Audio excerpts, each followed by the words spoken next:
Good evening, ladies and gentlemen. My name is Mark Adams. I'm the Community Development Manager for the MCC. Been given the short straw to chair this. So, very simple. We've got a couple of set questions. I'll sort of set a bit of background on these two amazing gentlemen.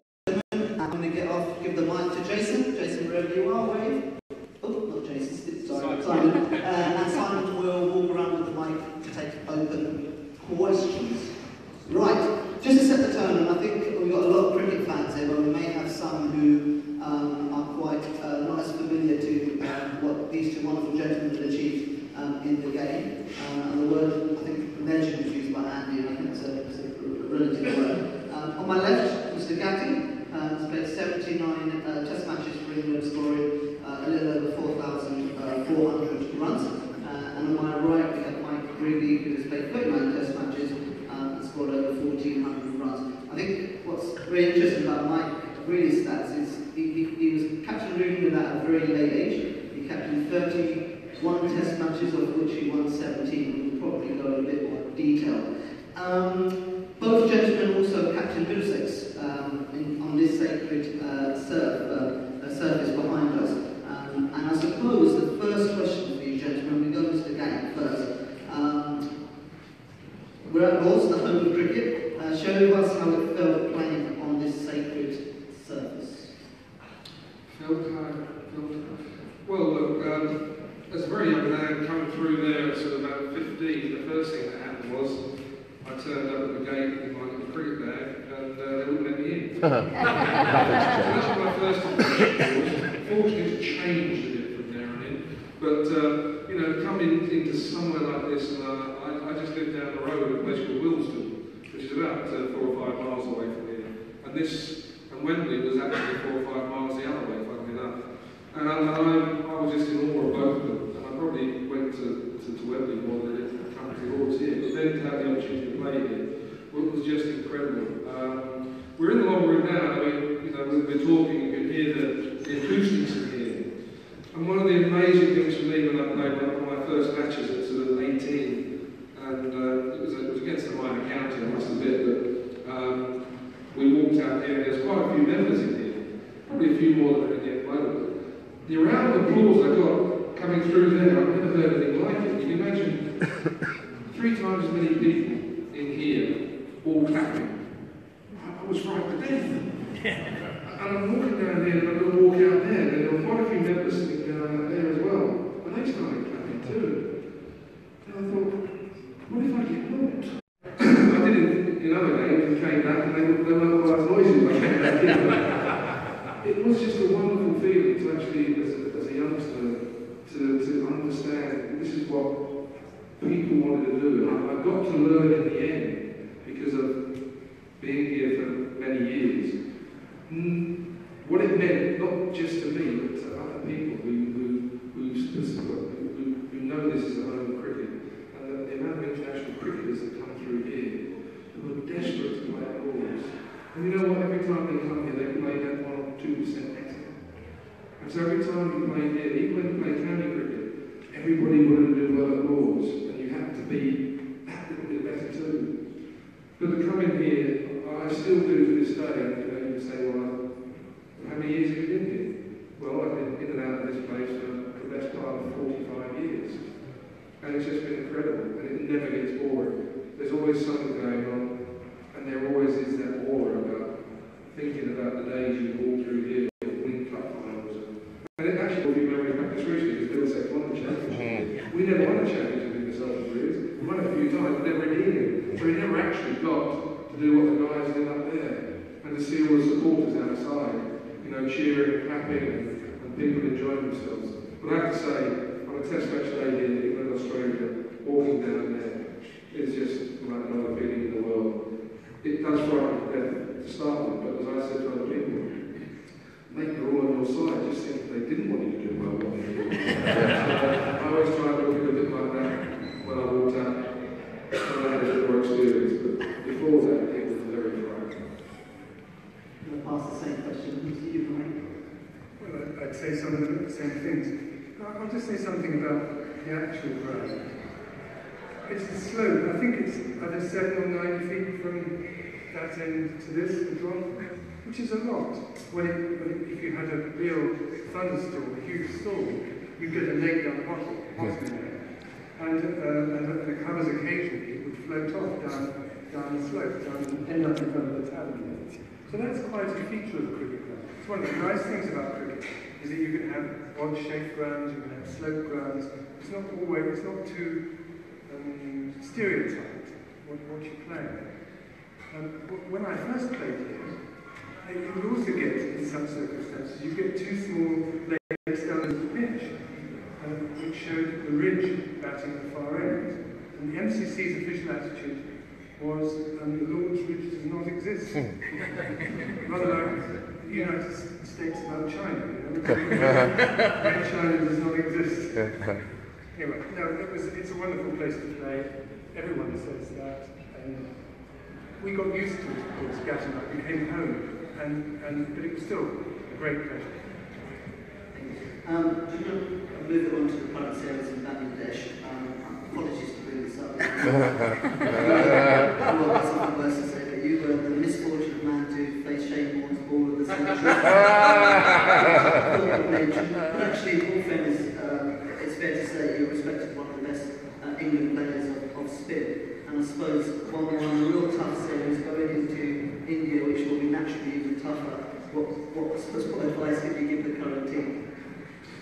Well, I mean, it's very simple. I mean, they've got to have a game plan, and they've got to try and execute it quite well. I mean, there's no real sort of magic thing. You've got to try and play spin. I'd like to see them use their feet a bit more. I think a lot of them get stuck in the crease and they seem to want to play back to everything.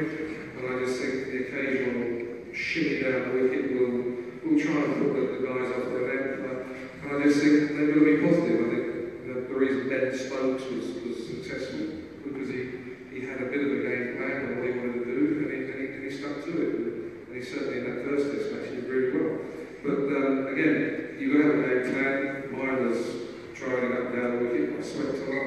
But you've got to have something there which you hopefully can exercise. Even when you do have a game plan, on turning wickets like that, you can just get a great ball and there's nothing you can do about it.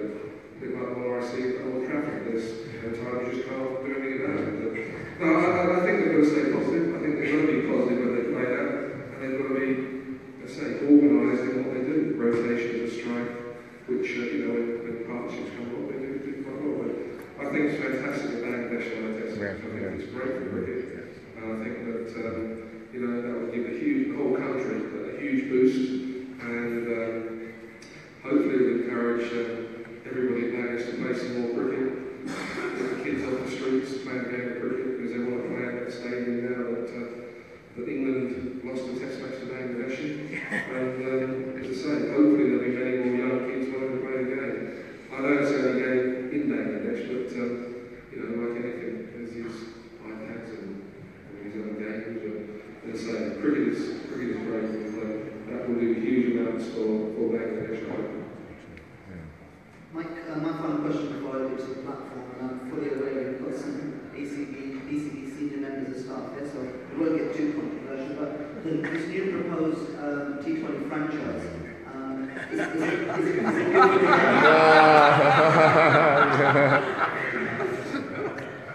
Stifling applause. Absolutely.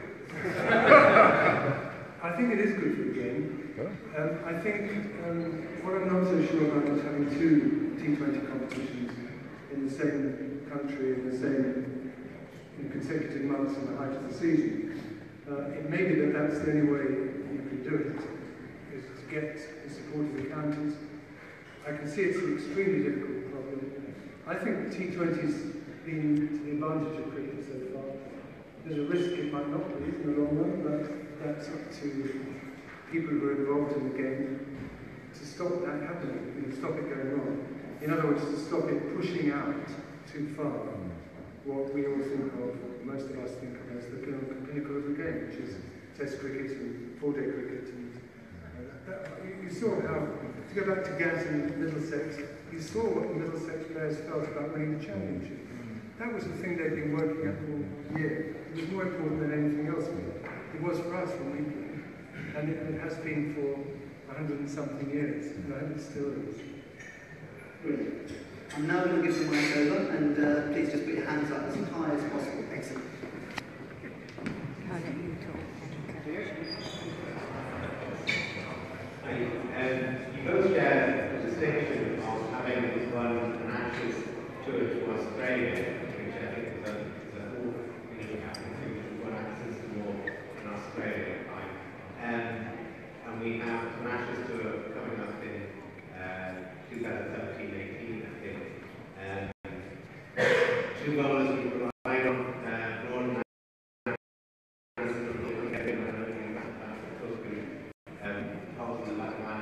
what would you be doing now to prepare you for the Ashes in 2017?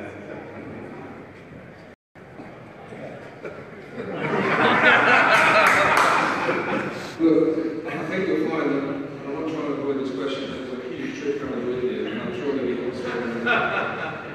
I think we're all aware that we're probably struggling with something in the order, and the balance of the side is very, very important. Faster in India is going to be quite difficult because of these spinners and whatever.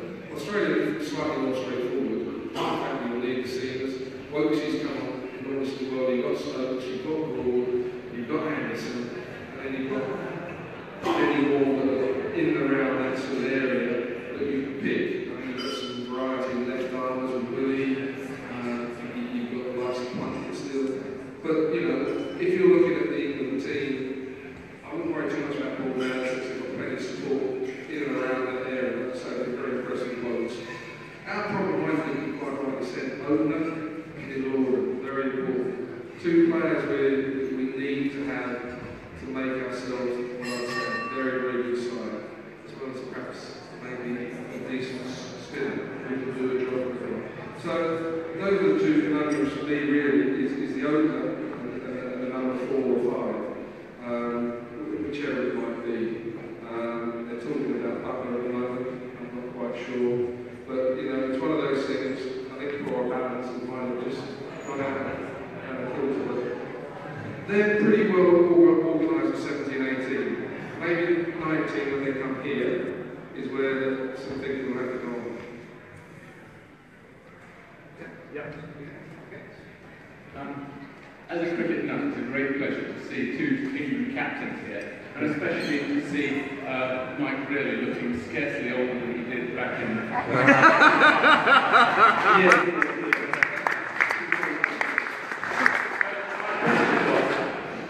Anyone who's interested in cricket will remember in 1981 the victory of the Leeds over Australia at Leeds, and I remember very well that I was in the office that morning and everybody, literally everyone in the office went into the canteen to watch the cricket on the final morning.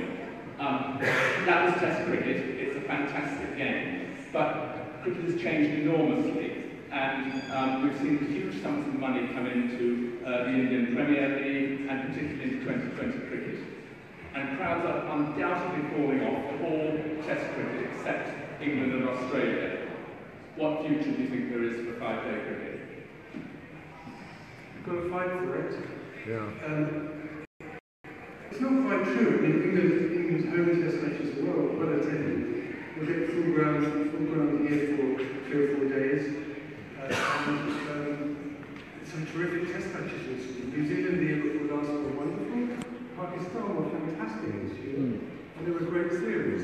And those things help. But they have to be pushed and supported. And there are two problems about T20 cricket. One is that it's so attractive and to so many people. And the other is that it puts domestic cricket, tends to put domestic cricket, except for the time of the World Cup, ahead of international cricket. So it's not only T20 versus Test, it's domestic versus international. And we've got to find ways of increasing the context of Test cricket, and cricket for that matter, so that each match counts. We've got to find ways of getting the best teams playing in Test cricket, best players, and that means money. Yeah, I mean, I would fight for Test cricket all the way down the line, and I think the day-night Test cricket, I hope that works. But I think also some of the time make it easier for people to get into the test ground. We hear it in, we're so lucky. We've had some fantastic cricket over the last 11 years. So most of the test grounds, apart from test matches in May in Durham, when it's freezing cold and people don't turn up or whatever, it's difficult. Certainly when you get down the Oval and other grounds, it's good. But I hope the day-night cricket comes in. I don't think we can play day-night cricket here, sadly, because it's always light at 9 o'clock.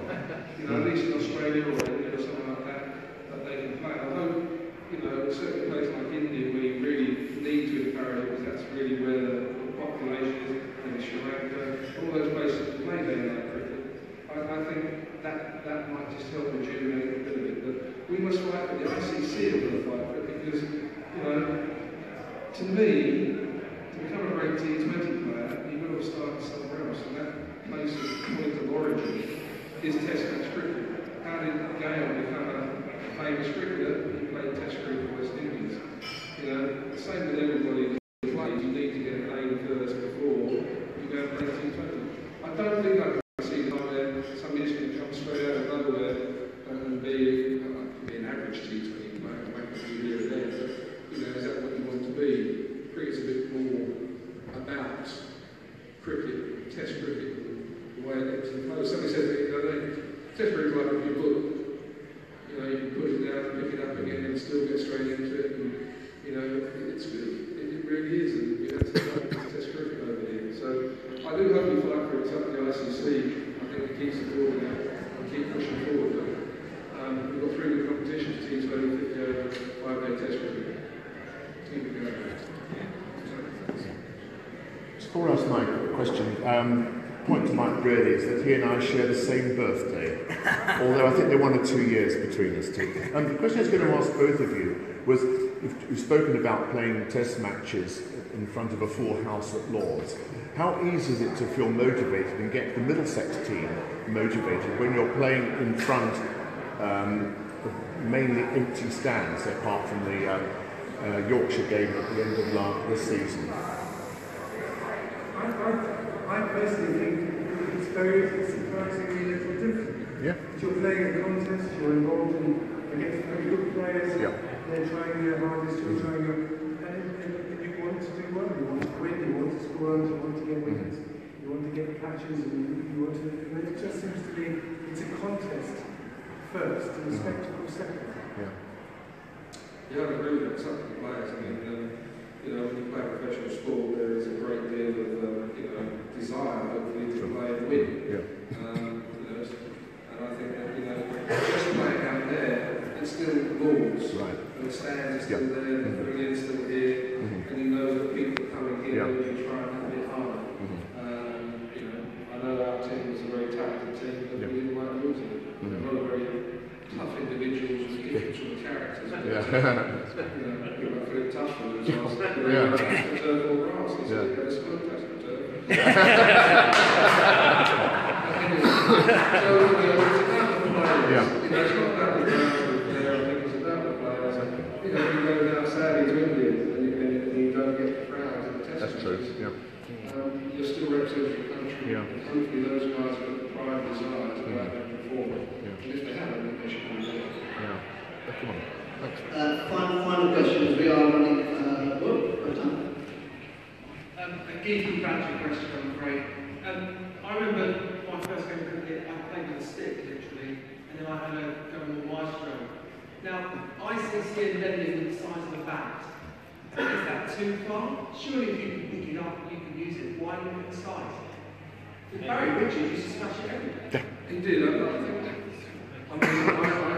I picked my sons up the other day, the edges, this sort of thing, and what they've done is the reason they can pick them up is because they take on the moisture out of the back, and therefore obviously it's easy to use. Some say it's unfair with the bounce, a bit like the golf, golfers are a bit sort of, 4 and up, not a problem admittedly, but it takes a little bit out of the game that you might say not. I mean, golf courses, old golf courses, they could be little par fives in sort of one some stage if it keeps going like. I just think that some of the grounds and the balls, you want to see 4s and 6s a little bit. I think you need some kind of balance. I really do, because otherwise people are just going to keep missing what's going over there. You need the sort of balance. You know, I love reverse sweeps, I love all the innovation and the shots they play. You can't make them out. I suppose one thing also, when they play T20, sometimes they bring boundaries in. And the really big bats and the short boundaries, it's not quite that fair.